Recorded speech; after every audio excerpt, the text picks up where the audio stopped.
Ohio, Mina-san! What's up, weebs and casuals alike? We're Baka and Company, and we're here to provide you with a deep dive in all of your random anime shows and movies, and other things we found interesting. We'll talk about both new and old, good and bad, and everything in between. On this show, we have myself, the Calico Cat, Drew Tendo 64, the fast and the furriest Frankfurter, Meow. and the mischievous murder mittens, it's magically average. For the family. He would be the one that murders somebody. at least I'm not a reference to a movie where everyone's fan base just eats crayons. Hey. We're family here, okay? Yeah, we're family. We're family. Me familia. We drink Coronas and we fly cars into space, okay? God damn it. Speaking of space, what are we talking about today, Drew?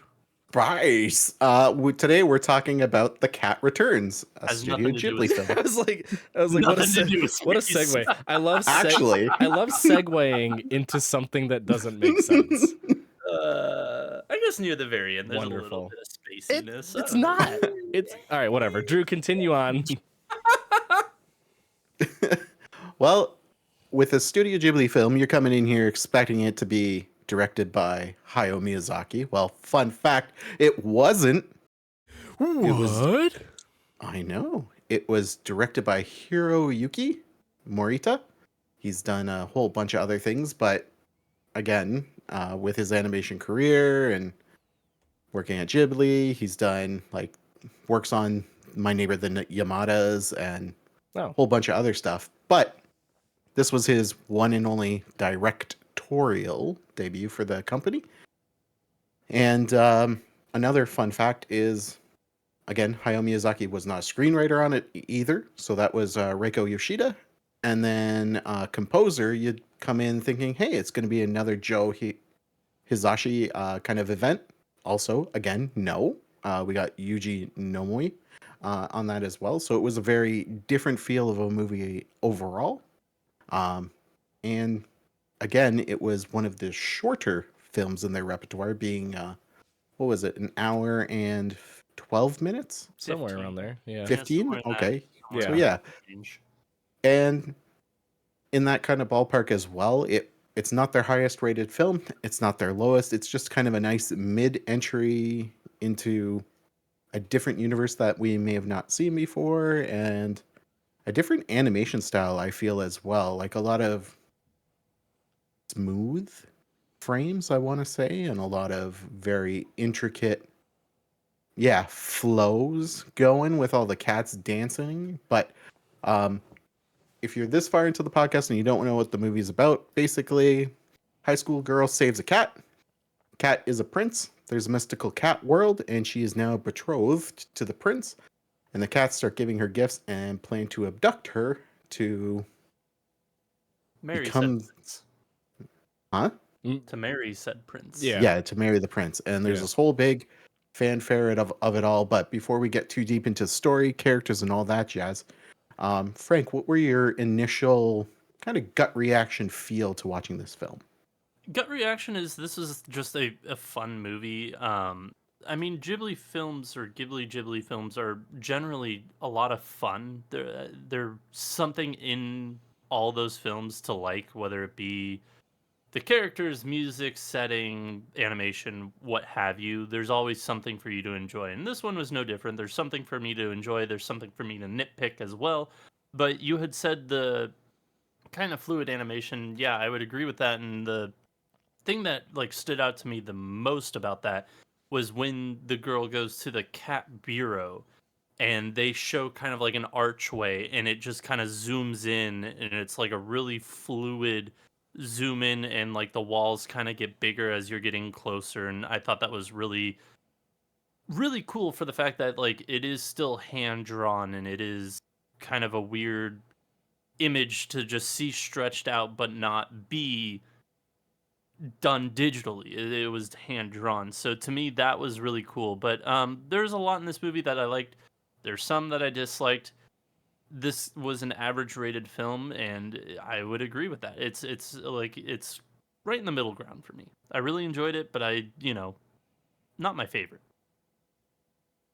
Okay, well, with it not being your favorite and us classifying it as mid-ish, magically average, did you feel about the same, or what did you take away from like your original reactions? Yeah, I kind of have similar thoughts and feelings to it. I I feel like this is the least Ghibli film. Um, like you still have the animation and you still have the unique art style to like what makes a Ghibli film. That sort of like the blood of it all. But in terms of like the meat and the characteristics of the film itself, it was like so far removed from what like everyone would classify as being like a classic Ghibli film. It was the least fantastical, I would say. It was the least like I don't. We always make fun of the stories, but it was like there wasn't a lot of twists and turns to the story. It was a very like straightforward, no real surprises. It was also the one of the Ghibli films that takes place in like a modern city, and I was like, this feels weird. I don't know if I like this that much. This is kind of awkward. So yeah, I mean, but like watching it though, it was still fun. You know, I still had a good time. Definitely thought because this was the first time I've ever seen it too. Definitely thought the cats were gonna turn human and be like, oh, okay, yeah. So it's like she thinks it's a cat, but it's actually like a human, right? And they're like, no, you gotta fuck this cat. And I'm like, oh, okay. So what's happening here? And they're like, no, no, no, no, just kidding. You're gonna turn into a cat, and then you're gonna fuck the cat. And I'm like, I'm still not sure about how I feel. Also, the fact that the main character is like a little into the idea of it at first, and I'm like, I don't know if she was into the idea of like fucking the cat, but I more of she like being in the cat lifestyle of sitting in the sun, bathing in the sun and just relaxing and sitting around and doing nothing all day. Um, we put it like not age restriction, but we say this is not made for kids, and when our podcast goes up, it does say explicit language. So I am allowed yeah. to say this. She was given the Baron fuck me eyes so hard the moment she met him, and that fucker was like 2 feet tall at most. And he was like, I'm porcelain. Yeah, and he's like, I'm not even real. And she's like, I would use you in many ways if given the opportunity. Yeah, I won't argue. Yeah, that's what I thought. That's what I thought. But no, but I mean, like, it was still fun. I like as I was watching it, I was like, what does this kind of feel like? And it came out in 2002, and I'm like, you know what? It kind of feels like a Disney film from back then, when it was like the Disney film was like less magical. You know, it was like it felt like they were just kind of going for like a very safe, straightforward story route. I'm trying to think of like ones that came out back then. I Um, mean, like A Bug's Life was around that yeah, you area. had A Bug's Life. I think Emperor's New Wall-E. Groove. No, Wally was like Wally was not, 2007. yeah. It was, I guess it was mid 2000s, but this was I think 2002. I think Emperor's New Groove came out right around there, like 2003 Yeah, or and that so. wasn't super fantastical. It Yeah, was more like, yeah, it was. You know, it was interesting. Again, it was like it like still had the Disney vibe to it too, where it was like mhm. really pretty animation, cool, environment. It had fun characters. It had obviously the goofy one. Shout out to Kronk. But like that's how I kind of felt watching this, where I was like, it it has the essence of a Ghibli film, but it doesn't have the real heart and soul of one. Which And again, it's not a bad thing, but I wonder if that's yeah, because Spirited Away, which came out in Yeah. 2001, took a lot of those resources away, and this was kind of just like a hodgepodge of who was left over to help work on another Yeah, film. keep them busy. maybe, Because maybe. because I'm sure that I don't know what the circumstances behind like the creation of this film was, but it could have been one of those, hey, we were hired to make a film based off of whatever property, or we were hired to make a film for Nippon Television. So we got to make one, but also Miyazaki's making one that's coming out in 2001. We want to work on that. So I don't know. I think it's less to do with So, the scheduling and more just like this was kind of the vision that this director had. Because again, it's not a Miyazaki, Right. It's this other gentleman. I can't remember the name. The This is when. director? Yes. Hiroyuki Yeah. Hiro. Morita. Yeah. Sorry, I'm on a different page. Oh, you're You're good. good. I got you. Yeah. I've got 2 resources now. Because Yeah. I just spew stuff and then people look it up for me. Um, yeah, I mean, it could just be that piece. But again, this is all to say, though, that it wasn't bad. It was still Yeah. fun. I still liked it. It still was enjoyable. But it definitely, like, if you were to slap another studio on it, I wouldn't bat an eye. Like, I wouldn't Yeah. think like, oh, this Okay. is like this has to be a Ghibli film. Also, if people are wondering why we say Ghibli, it's because people use it interchangeably, and we want to be inclusive. So if you get annoyed with it, screw you. Um, If you get annoyed with it, come on the podcast and talk about yeah, it. yeah, Boom. that's our next Baka Bites episode. Um, Us yelling at people. Okay. I mean, that's most of the one, but yeah, I mean, but that those are kind of my thoughts too. I mean, I don't even feel like this isn't the type of film either where I want to get like nitpicky with story or like characters and stuff. I think there's one big glaring piece to it that I feel like we'll talk about, but it was just like I was having more fun than anything. So a lot of the shortcomings that I would really pick out of a normal Ghibli film, I kind of was like, it's not Yeah. worth it. It's just fun. Well, to dive into a couple things, like you guys pointed out how they were kind of hired to make this. So a little info on that is that when they made Whispers of the Heart, there's a character in that who writes a fantasy novel, and she's writing about a character called the Baron, and apparently a lot of people were really interested in that character. So they're like, okay, well, let's flesh out who this Baron character could be. So they're doing that separately, and it made the character in her novel got an indirect sequel. But with the Cat Returns, it was when they started doing it was called the quote unquote Cat Project. But that's because a theme park was like, hey, you need to make a 20-minute short film starring cats for us. And Miyazaki's like, deal. Bet. Oh, and so what he did is he made the 3 like key ingredients to this were the Baron, Muta, and a mysterious antique shop. So he worked all those elements into it to make like this short, and then from there we get eventually the Cat Returns. But the fact is, this was an original kind of obscure idea they were working with, so you can kind of see that in that the story is okay. There's no one in it that is hyper fixated and interesting for me to pay attention to. It was just kind of like, oh, that character is that kind of character. This character is that character. Okay, thank you. And then with the voices that I wanted to step in, the fact that the king is voiced by Tim Curry is just absolutely outstanding. Like, I love to hear Tim Curry. Peter Boyle, the dad from Everybody Loves Raymond, is Muta. I can hear it now. Yeah, that makes sense. Yeah, And and then then the Baron is Carrie Ells, who was yeah, from freaking The Carrie Princess Elwes? Bride, which Yeah. yeah, which is one of my or Saw. He's also in Saw. yeah. He's but the also Prin- in the most recent season of Stranger Things, I think, too. Ooh, fun. I only bring up The Princess Bride because it is one of my favorite movies.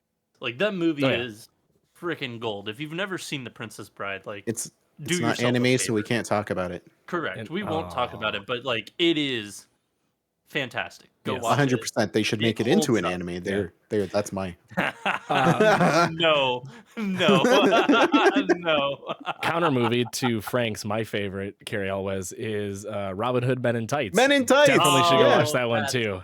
Right. Yep, that's a good one. Robin, you lost your arms. We're gonna sidebar real quick because I have to flex a little bit. I met Carrie Elwes and I got him to sign a picture of him from Robin Hood Men in Tights, and he signed it. Someone get a locksmith. And I was Nice. like, yeah, hey, all right, continue. That's awesome. And then we also have Anne Hathaway as the main character, Haru. We can go down further, and like Judy Greer is Yuki. And if you don't know who Judy Greer is, she's Cheryl on Archer. She most certainly is. I was like, that name's so familiar. Where's she from? And it's Cheryl. That's even funnier to think of Yuki now, who's this very soft voiced, well mannered, very prim proper cat, to Cheryl Tunt from Threatening to blow Archer. people up. I mean, Judy You're not Greer's my in supervisor! so many things other than just Archer, though. Like, Well, she's she's in, also No, Arrested she's- Development. Yeah, she's in a good amount of stuff. yeah. Yeah, This is like 40. it's she's wonderful. I love Judy Greer. She's hilarious. And then Natoru, the cat with the big red spots on his cheeks, it's Andy Richter as well, which is out he of the- left field. Is he the one that was like the guide? The butler kind of thing. He's always like, Miss Haru, Miss Haru. He's he's like the guide. He's like, yeah. No, I don't want to marry the cat. Okay, cool. So you're gonna marry the cat. Yeah. And then He was very honest though. He's like, we're gonna come kidnap you in the middle of the night. Be ready. Okay. Gave her the He was heads like- up and everything. Yeah. By I the wish way, my we're also kidnappers gonna would tell me. They'd give me we're like gonna a fill date your and front time. lawn with cat grass too. Cattails. Cattails, yeah. But her mom, so Haru's mom is played by Christine Sutherland, and then her high school friend Hiromi is Kristen Bell. So you got Anna there from Frozen for no reason, or Eleanor Shellstrop from The Good Place. If Oh you my want God. another. It is so weird to see just Kristen Bell's name just pop up out of nowhere and like all these early things, because like you hear the name Kristen Bell, you're like, oh, I know who that is. She's super famous.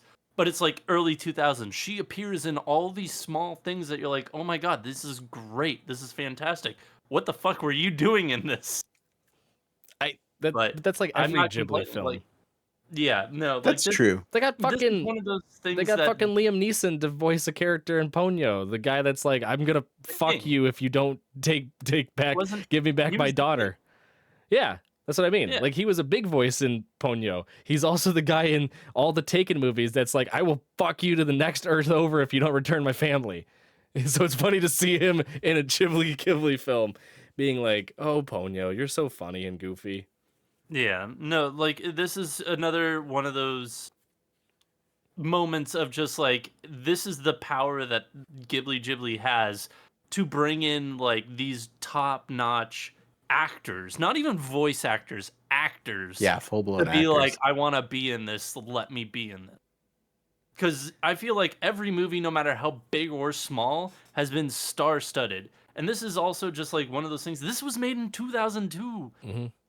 Spirited Away came out in 2001, so that probably had a good bit to do with it. But like before then, really the only thing that the U.S. saw was My Neighbor Totoro and Castle in the Sky. Those were the two big ones Oh, that came Kiki. out. No, I guess Was you had Kiki- I Kiki, remember Christmas seeing Mother, okay, but, like, ads for Kiki for like 3 to 5 Disney movies that my sister had. It was like, and Disney presents Kiki's Delivery Service. But yeah, it's just interesting to see that like all these big name actors now were in these movies way back when. It's Mhm. so cool to see, and then like they've continued that trend since. And I mean, even we'll eventually get to it whenever it comes out in the U.S. But The Boy and the Heron, their voice acting cast just came out, and holy shit, it's another one of those. How Yeah. you have to be a special person to draw everybody like that into your movie. So I have special eyes. I look with your special eyes. My brand. This brings up like everything you're talking about with the voice acting brings up something that I wanted to talk about. It's not extremely prevalent in The Cat Returns. There are scenes where I was like, oh, it adds a nice little flavor to it. But in a lot of like the Ghibli films, you take notice to how the characters, it's not even like ad-libbing. It's that they almost pretend like they're acting in that character's spot, like in the animation style. And I'm doing a horrible job of explaining it. But like an example is like when a character's getting flustered and they're like kind of running back and forth, the little like, oh my, wait, hang on, I gotta, like that's not scripted. Like that's just something that they're like, okay, your character's gonna be flustered, kind of scrambling around the room, trying to get stuff in order. go. And like most times in like regular Western animation, it's just you add like sound effects and like crazy music and stuff, and things are shooting across the screen. But like in a Ghibli film, they treat it like like an actual film with real people, where it's like it makes you feel like it's realistic in a way. Like all the interactions, all the conversations, the fluidity of how they talk to individuals and different, scene transitions, everything about it is very much like actors acting in a live action film. And I think I that's the reason why they have such amazing actors do it, because they don't want someone who, they can find someone that has like an insane voice, like, whoa, you sound like what I imagine the Cat King would sound like. But then they could start voicing it and they'd be like, this is atrocious. You don't have any flow. You're not embodying like the reactions and the facial, features and things like that. Like all these different small pieces that go into making a Ghibli film feel alive comes from the acting. And I think that's why like most of the actors that also voice too afterwards, they're like, this is great because it's challenging. It's like that's so much harder than acting, because acting it's just me, but now I'm acting as if I'm someone else and that person's animated. So it's like I have to not only pretend to be someone else, but do it in an animation style and have my tone and my inflections and my reactions fit that as well. Like I can't do it like myself. It has to be translated into an animated figure. And I think that's why they get all these big names, because they're like, who best to do this? A-star actors, like top tier actors. Yeah, and I think with this one specifically in like the early 2000s, I think it was from The Wind Rises and before, Disney was in charge of distribution, so they got whoever they wanted. Disney was like, okay, we're gonna dub this, we're gonna get these people. But like I was just taking a look at the other kind of lesser known movies, the movies that aren't Miyazaki movies, and they're still star studded. They're insane. Like the only one movie that I've seen that isn't star studded is the newest one, which was Earwig and the Witch. That one Well, has like nobody in it. To we my don't for good taste, reason. we yeah, don't talk about that one. we don't. But like there are people in these movies that I didn't even realize were in these movies. Like I didn't realize that John C. Riley was in when Marnie was like Huh. there. Yeah, like there are Yeah. so many different movies, and I think is either Tale of Earth-Asia or something else, but Amy Poehler was in a movie. It's like Um, all these like actors and actresses and these like that are just, I don't know. It's mind blowing every time well, one of the movies comes, Spirit Away has Michael Chiklis as the dad.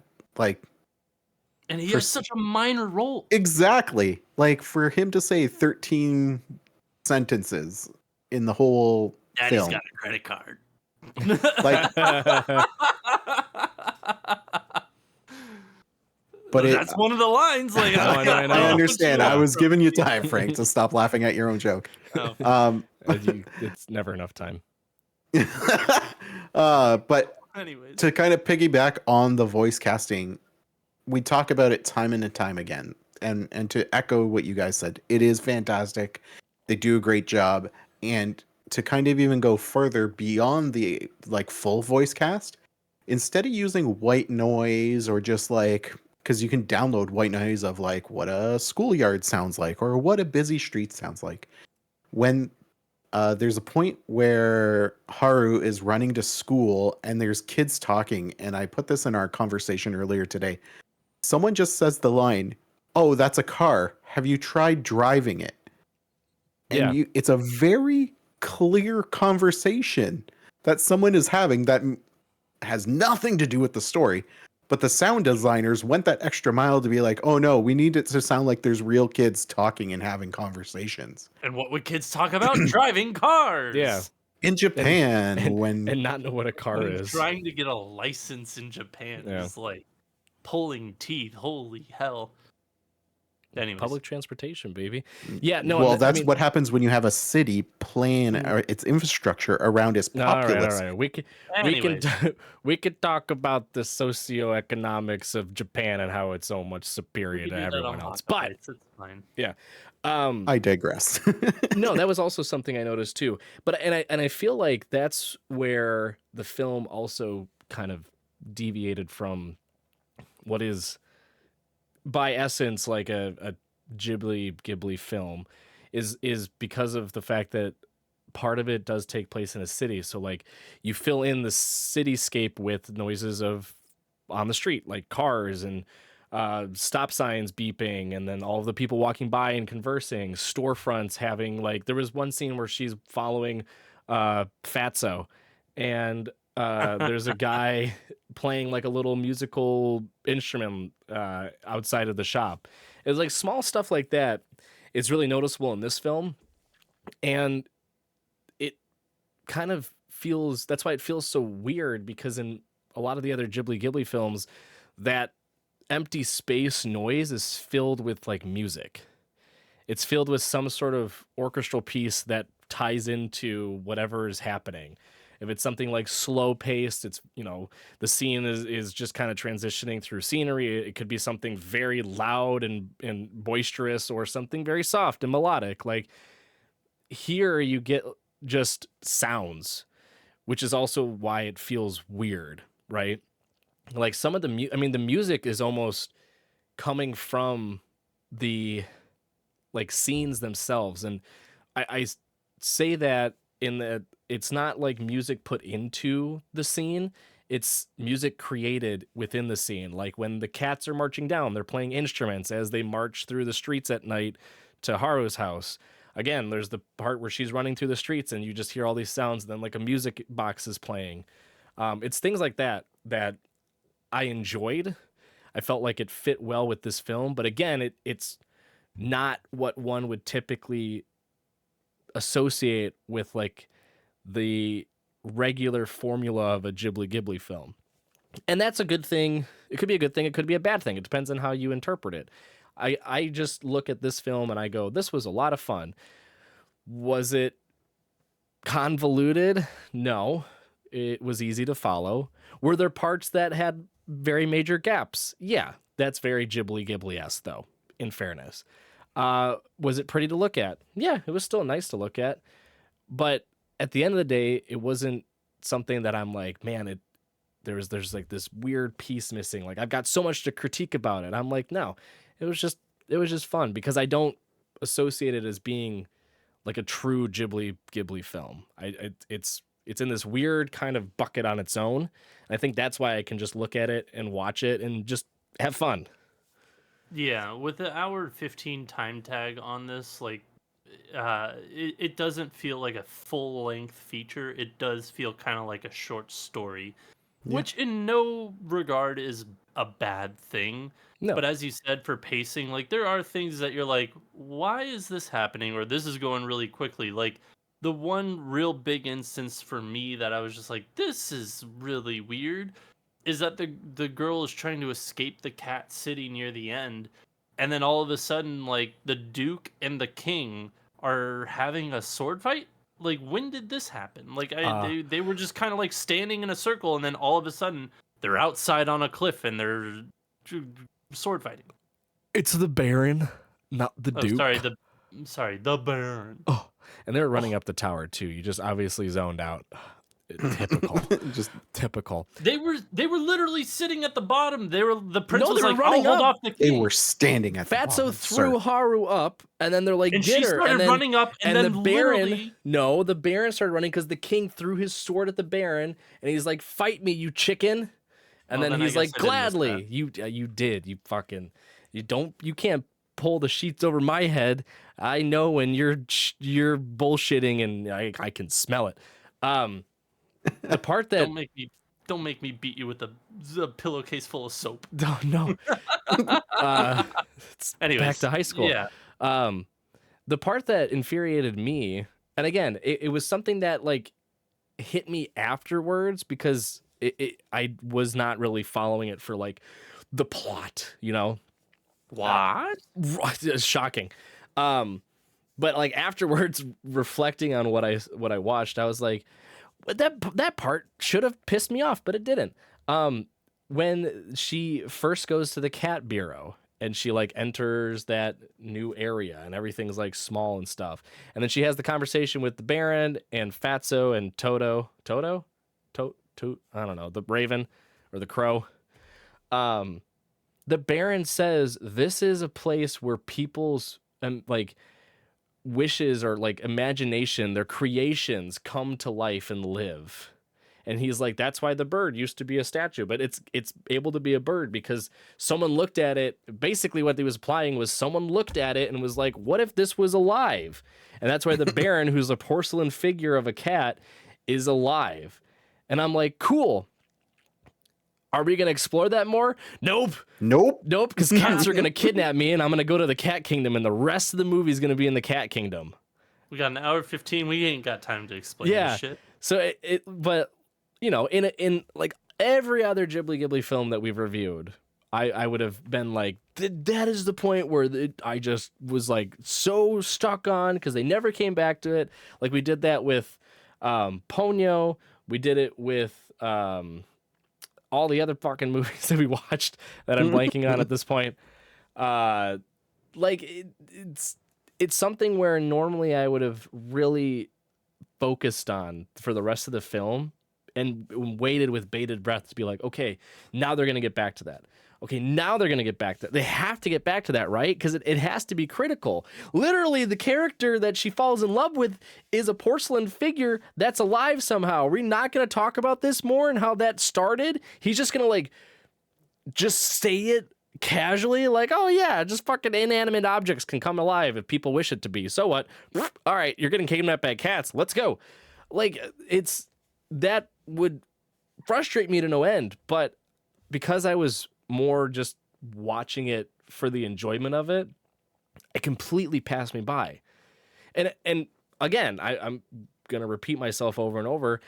I really associate that with the fact that this just doesn't feel like a standard Ghibli film. It's got a different feel to it. It's got a different vibe to it. It's not what we would imagine a standard film from theirs to be. And I think, again, whether that's a positive thing or a negative thing, it's up to, you know, everyone's personal beliefs on it. But for me, I think it's almost a benefit because I was able to just sit back and watch it and enjoy it, you know, without really diving too deep into the story and the plot and all these different moving parts. I was just able to watch funny cats be funny and a king voiced by Pennywise do crazy shit. Like, just, it was great. Yeah. And that's I feel like that's one of the reasons why I wanted to watch this one. I was the one that suggested we watch this next.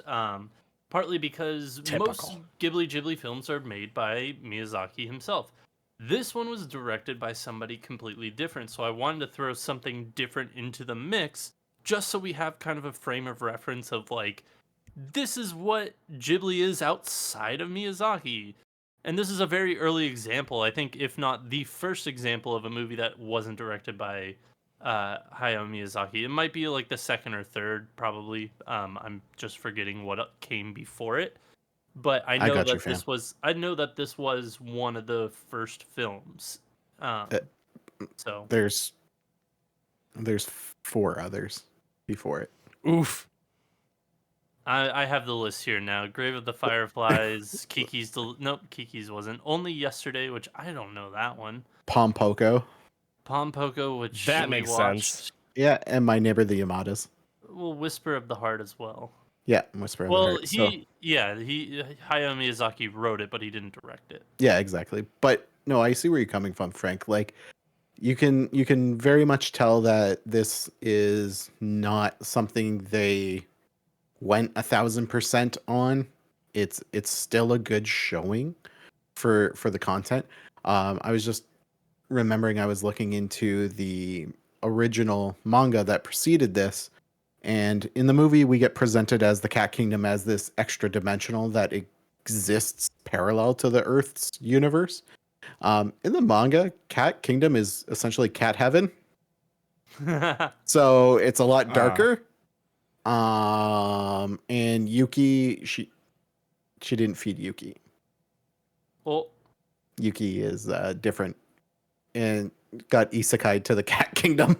But Wait, hang on. Are you implying that she's a human that got isekai to the cat kingdom? no, she's a cat. She's a cat that Oh. met Oh. Truck-san. Uh, Yeah. But again, there was also a like a less happy ending, so they did change and work things out to be. When she plummeted to her death instead of walking down a bunch of crows. I don't think so. Oh. But I don't well, know. I didn't. regardless. But anyways, they did change the source content, so that's to be expected. Why maybe a couple things didn't make sense, but This part might be harder to look up, but I also noticed watching it on a particular streaming service, not illegally, legally. I just don't know if we should name it or not, it for licensing reasons. don't just The one yeah, that it isn't was on a HBO service. anymore. Yeah, Yeah. exactly. It's rated G, and I feel like Oh, yeah. most of the other ones are rated PG. So So I'm wondering if that had to do Opposite. with it for more targeted towards like the younger kids. It's easier to watch. It's based on cats. You don't want to make it dark and disturbing. Thanks, Miyazaki. Like some of the other Ghibli films out there.